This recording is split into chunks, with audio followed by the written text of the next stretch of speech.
November 2008, Barack Obama is elected president. Barack Obama will be the 44th president of the United States. His campaign harnessed hope and promised change. But tonight, because of what we did on this day, in this election, at this defining moment, change has come to America. We did it all day, baby. We did it. Barack Obama, first black president. 8 years since his supporters celebrated victory, have things changed in the country? We've travelled across the US to speak to people who voted for Barack Obama to see what they think of his time in office. When he got elected, everybody had very, very high expectations, perhaps maybe unrealistic expectations. I mean, one man can't change the world. For a lot of people, it meant that you would see change economically. It meant that you would see families be able to rise out of poverty. And a lot of that we see just did not occur. And we look to the future with those who've grown up in a country run by him. I'll be afraid to lose him because I don't know what's going to happen when he's gone. Are you have people that really, really love him, and then you have people who really, really don't?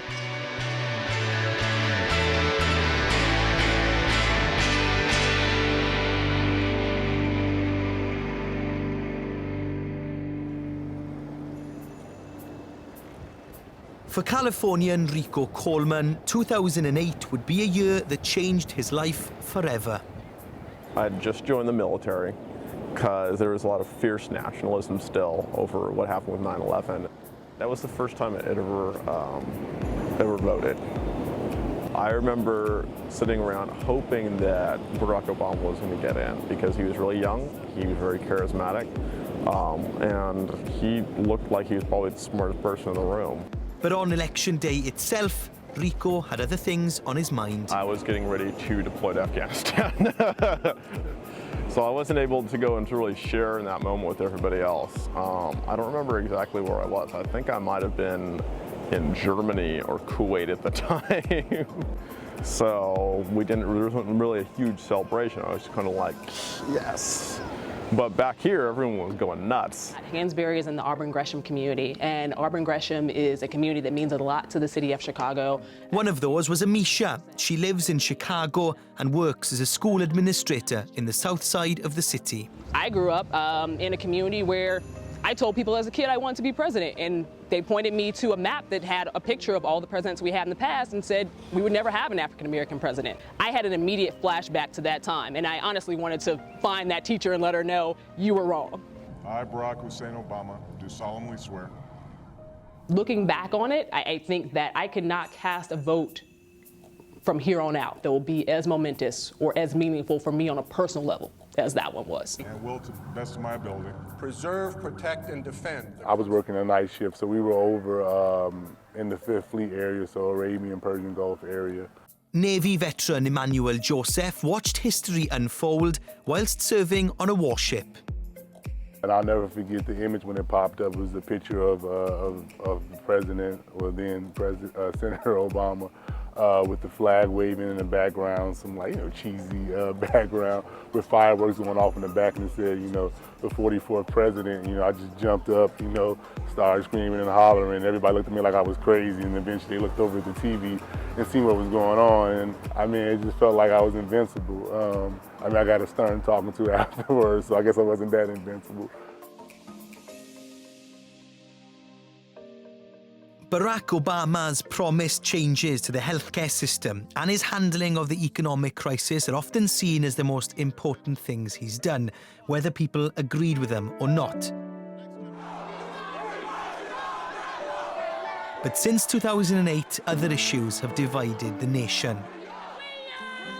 Police shootings of unarmed black men have sparked protests in cities across the US, highlighting racial tension. this is not just a black issue. It's not just a Hispanic issue. This is an American issue.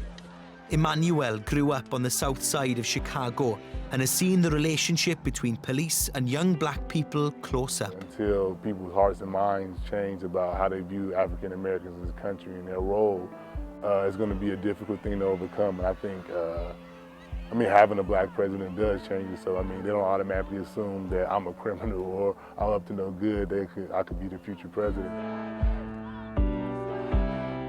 He's a very articulate person, and he handles these situations eloquently. But, you know, towards the end of his term, now he's being a little bit more vocal and saying some things. But I think it would have been a little bit more powerful and impactful if he would have done it when he had a little bit more on the line. There's a big chunk of our fellow citizenry that feels as if, because of the color of their skin, they are not being treated the same. For Emmanuel, though, these problems are part of a wider issue in poor black communities across the country. Gun and gang violence is common in places like this. 500 people have died as a result in Chicago alone this year. When your neighbor gets killed not too far, I mean, down the end of the block where you both grew up at, like, that's a scary thing. I mean, there have been shootings right across the street at that house. That house got shot at a few times.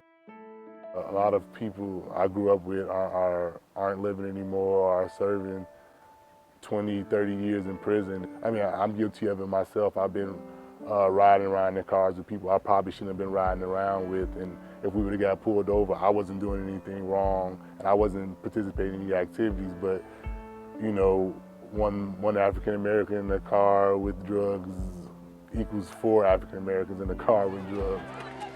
Amisha says the protests show the pace of change is too slow. Looking at the rise of police brutality, I live in Chicago. Chicago is ground zero for police brutality. That makes things hard. It makes things hard to reflect on that and know that President Obama is also a Chicagoan. He's a South Sider. And knowing the gun and gang violence rates here, knowing that it is hard for even students who go to Hansberry to come to class some days or come to school some days, and having to cross gun turf, having to cross gang turf, having to come from communities that are, to be honest, extremely broken. That's a hard sell for me. And I think that, no, I didn't expect the president to wave a magic wand and things change, but on that same token, I think I did expect a lot more.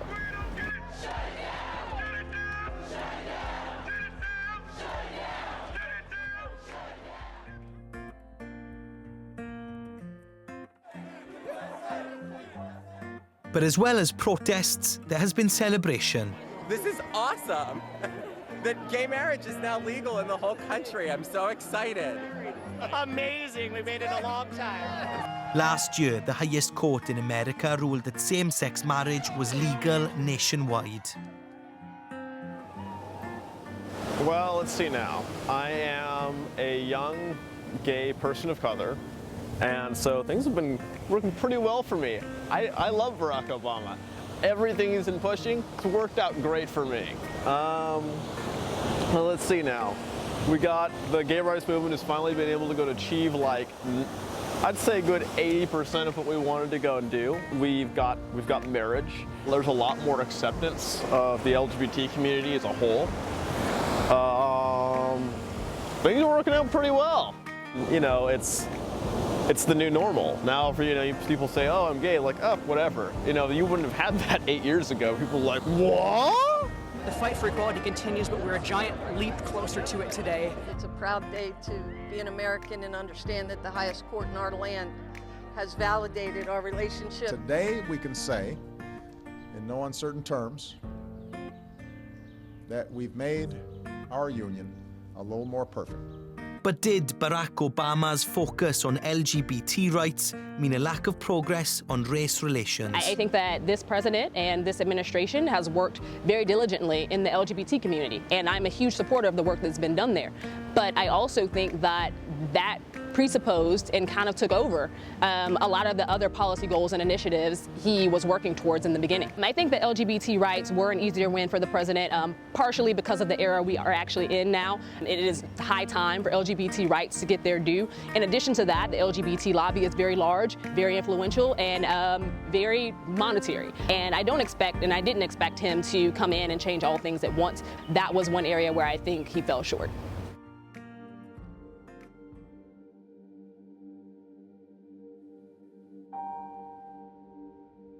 Good evening. Tonight, I can report to the American people and to the world The United States has conducted an operation that killed Osama bin Laden, the leader of Al-Qaeda. Osama bin Laden died at the hands of US Special Forces at this compound in Pakistan, a moment many Americans had waited years for. It's a victory for which Obama, as Commander-in-Chief, will partly be remembered. Bin Laden's actions on September the 11th led to long, drawn-out military action by the US in Afghanistan and Iraq. It encouraged many Americans, like Rico, to serve. It wasn't quite like I had imagined it to. I had imagined it would be sort of like something out of like Saving Private Ryan or something, or like something out of like a video game where you're like fighting them off and doing all this other stuff. It was a lot more confused.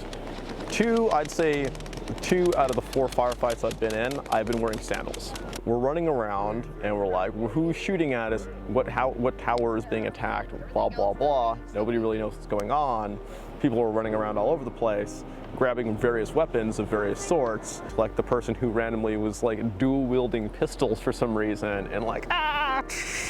weren't looking at all what they were shooting at, just going like, and then the person who had the shotgun like, the Mark 19 automatic grenade launcher, which is like it's a grenade machine gun. That was pretty much what did it. But everybody else, that was sort of our first, taste of all that. And we were everyone there for the most part, like 18, 19, and we'd all just come out of basic training. President Obama has dramatically reduced the number of US troops in Afghanistan. They're now only there to help local forces keep control. I don't think he was a reticent leader. I think he understood enough to know that he didn't understand everything about the US military because he never served himself. But he had a lot of people who had, and he had a lot of advisors who were very intelligent in that regard.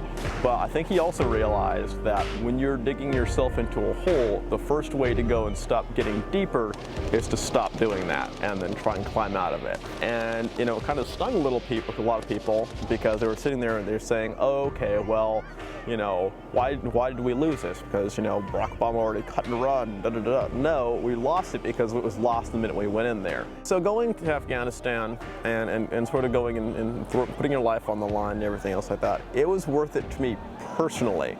From a grand geopolitical perspective, I don't really know how much of a difference we made.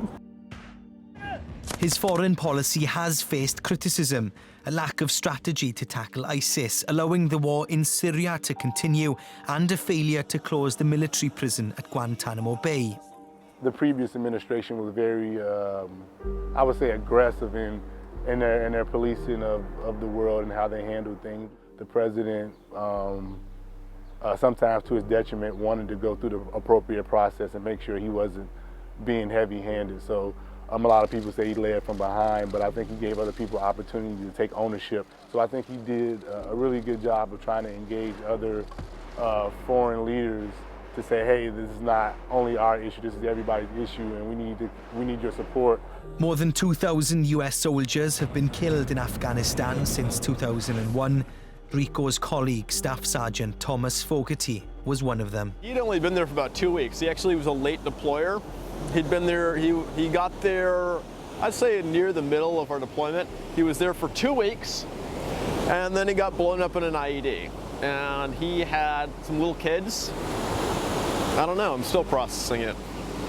It's just, person's there 1 minute and they're gone the next.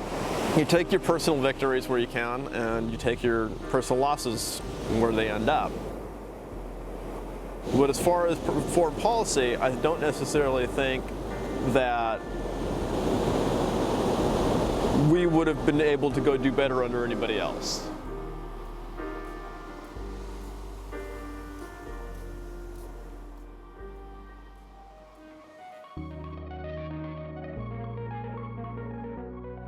These students in Washington, D.C. have grown up with Barack Obama as president.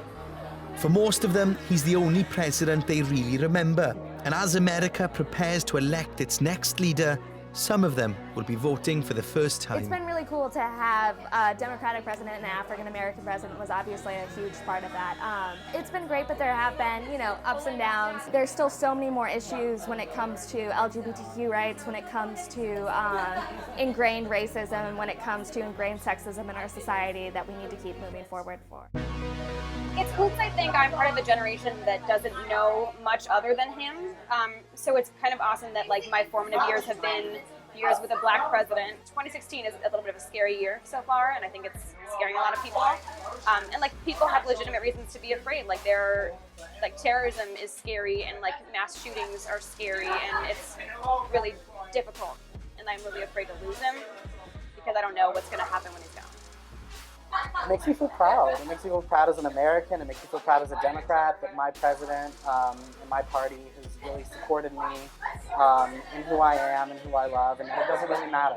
It's really incredible in such a short amount of time how we've gone from 2004, when it was used as a wedge issue, to sort of demonize the LGBT community and drive out conservative turnout, to whereas now sort of the opposite, and supporting gay rights is the norm and the mainstream instead of being purged. So I think it's just amazing how far we've come. I'm really hoping the next 8 years look very similar to the past 8 years. I think things have gotten considerably better. Because Obama's been a very polarizing character. You have people that really, really love him, and then you have people who really, really don't.